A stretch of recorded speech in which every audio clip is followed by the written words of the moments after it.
Hello and welcome to Network Africa on Channels Television with me, Cynthia, where we've got a great lineup for you. Now, first up, Tunisia begins the hunt for the perpetrators of last Friday's massacre, and arrests have been made. Then 100 people lose their lives in Egypt's North Sinai as the Egyptian army clashes with militants. And 6 generals in South Sudan receive sanctions from the United Nations for the roles they've played in the South Sudan crisis. Again, you're welcome to Network Africa on Channels Television. First up, the Tunisian authorities are not dealing lightly with last Friday's massacre. Barely a week after the unfortunate incident, 12 people have been arrested and they're suspected of having links to the deadly Sousse Beach Hotel attack on foreign tourists. As things stand now, the Tunisian authorities are now hunting for 2 men who trained in a Libyan jihadist camp with the Sousse attacker. Last Friday, 38 foreigners, mostly British holidaymakers, were killed in an attack before the gunman was shot by police.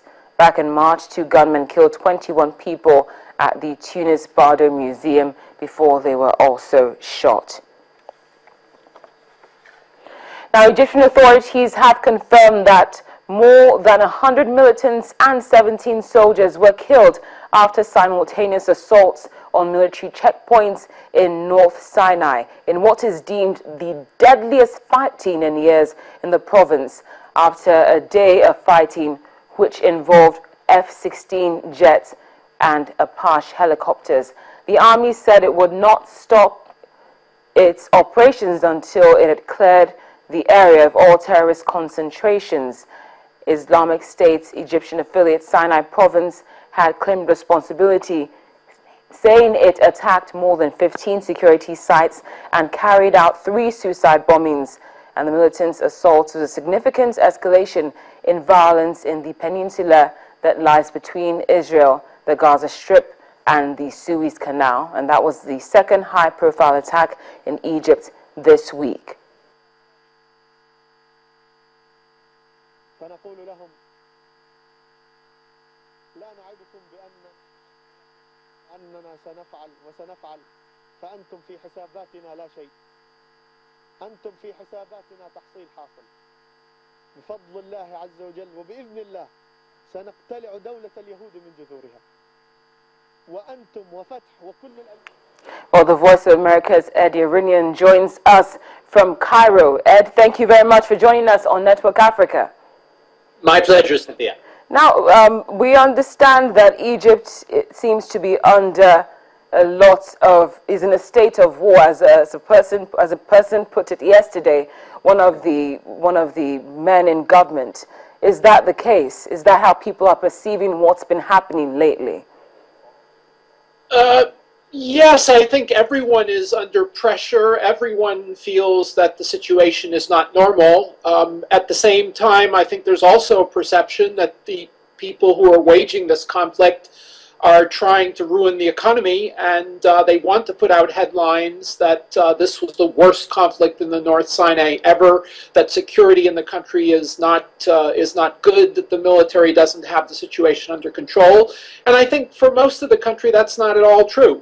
They have the situation under control in most of the country. Here in Cairo, it's fairly safe. There were several car bombs earlier this week. It was very unusual, and a number of retired military officers on the Arab satellite channel said it was a type of explosive that was used that was coming from outside the country. So I think that's the perception, that this war is being waged by parties being aided and abetted from outside the country. Well, now that you've explained the situation, has the government addressed what's happening in the nation to restore any confidence to those who might be afraid? I think the government has done everything it can to restore confidence. I think the people who are speaking to the media saying they're not feeling safe are people who have an interest in saying this security situation is not good. And I think the other party in this conflict would like to wreck the economy. I think that's the goal, to say that the Egyptian economy is a disaster, that the government can't control the situation, and you know, that's paves the way for the return of the Muslim Brotherhood. And I think there are a lot of people outside the country who would like that to happen, including in the United States. Well, we do wish you well. Ed, thank you very much for joining us on Network Africa and giving us the latest. We appreciate your time. Thank you very much. My pleasure. That's Ed Yaranian, who is with the Voice of America, reporting live from Cairo. Now, at this point, we'd like to remind you of the United Nations report, which we looked at earlier on this week concerning South Sudan. According to the United Nations, it's been uncovered that disturbing killings of civilians, rapes and abduction took place in Unity State between April and June.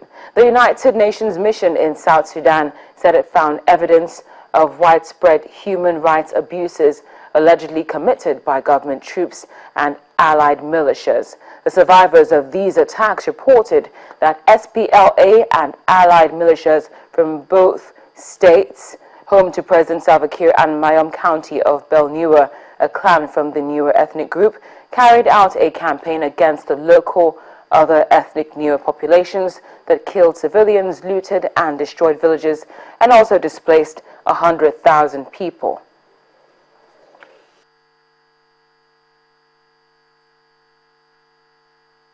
More updates from South Sudan in just a moment, but coming up on Network Africa.